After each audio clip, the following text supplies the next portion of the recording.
very interesting case, too. That happened in March of 1997, and I remember that quite clearly because I was going to several different speaking engagements. And right before I left Fort Worth, there was a story in the Star-Telegram, and it actually made the news, TV news also, about a UFO that was seen over Saginaw, Texas. And the reason that this picture actually ended up in the newspaper without a bunch of snickering and fun-making was that it happened to have been taken by the Star-Telegram's own staff photographer.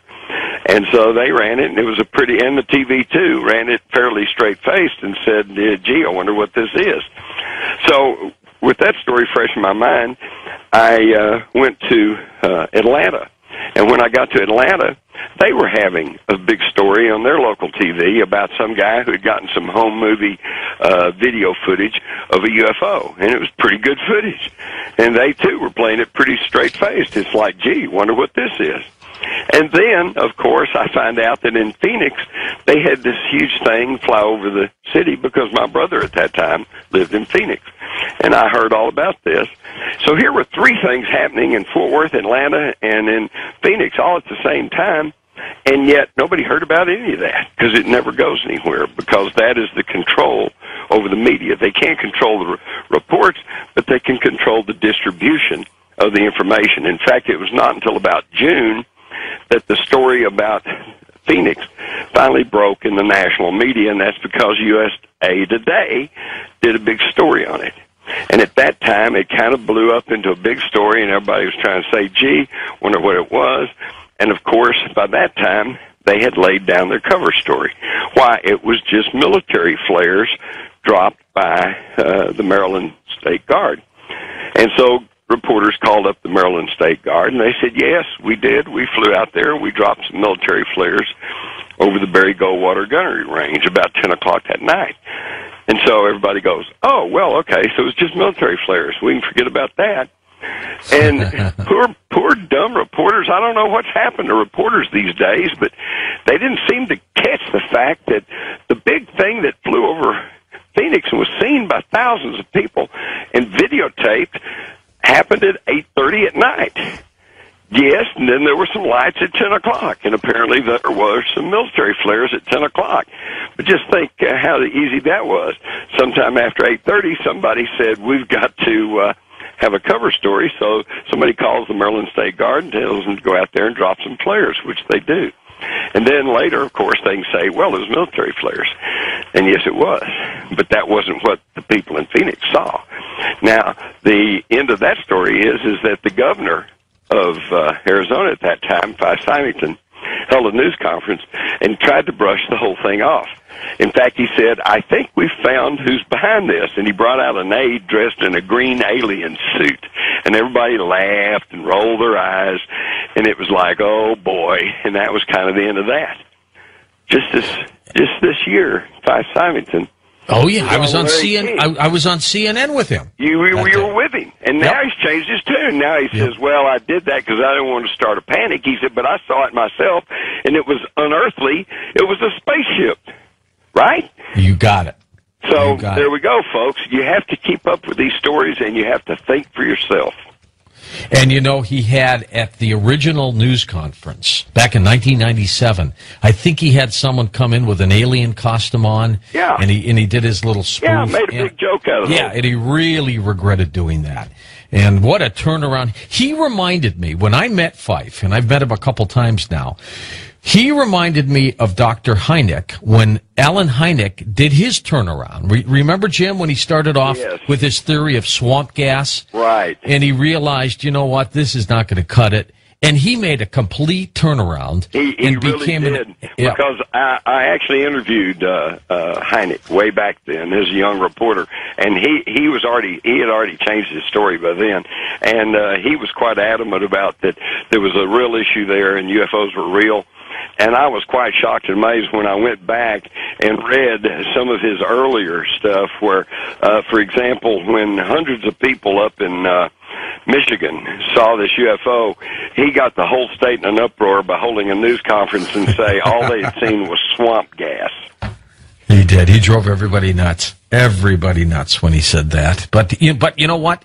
He stepped up to the plate like Symington did and admitted he was wrong, and he never looked back after that, Jim. That's true.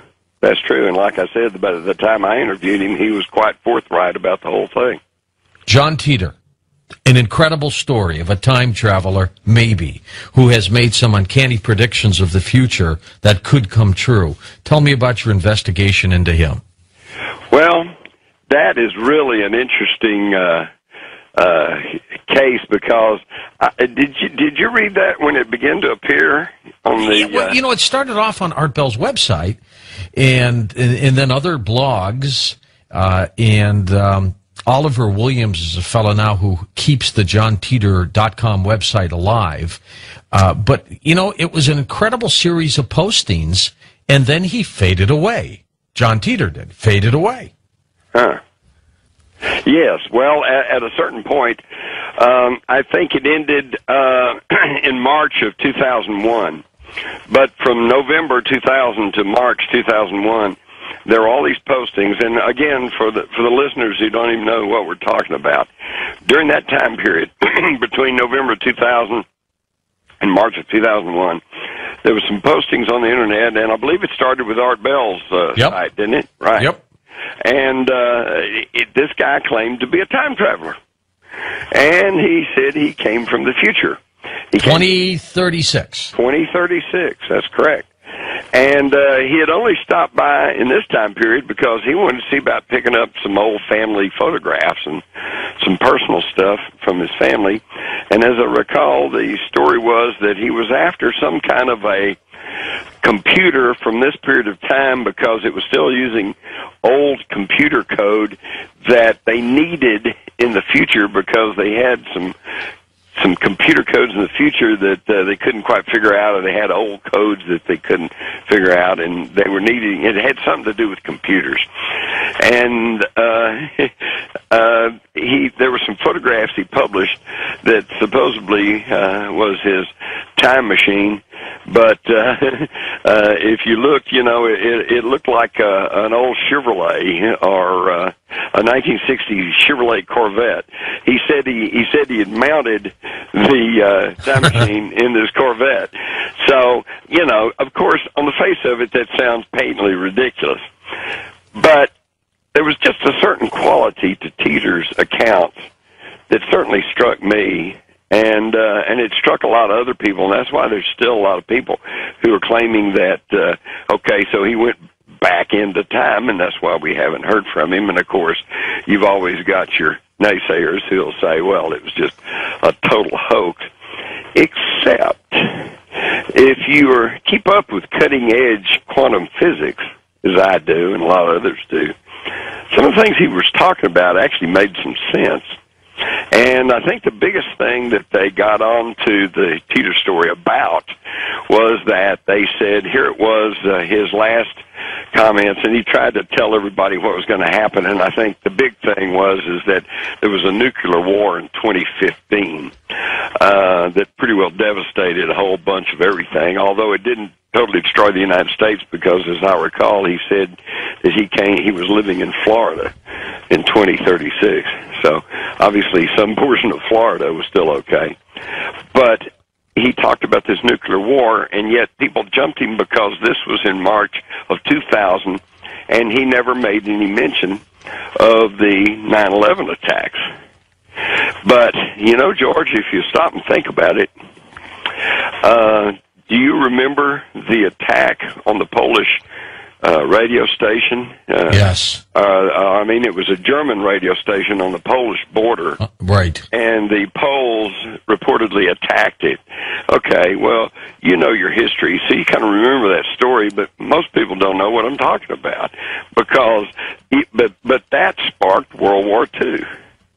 And so just, if he had lived, just for the sake of argument, if he had lived in a future that had experienced a nuclear war, then the 3,000 casualties of 9/11 probably wouldn't stand out in his mind very much, right? That's a good point. Jim, stay with us. Much more to talk with you about. And then we're going to open up the phone lines at the halfway mark for another hour with Jim Marrs, because then later on tonight, we're going live to Egypt to talk with Zahi Hawass about the pyramids, about the Sphinx, and about more research. I'll be back in a moment on Coast to Coast AM.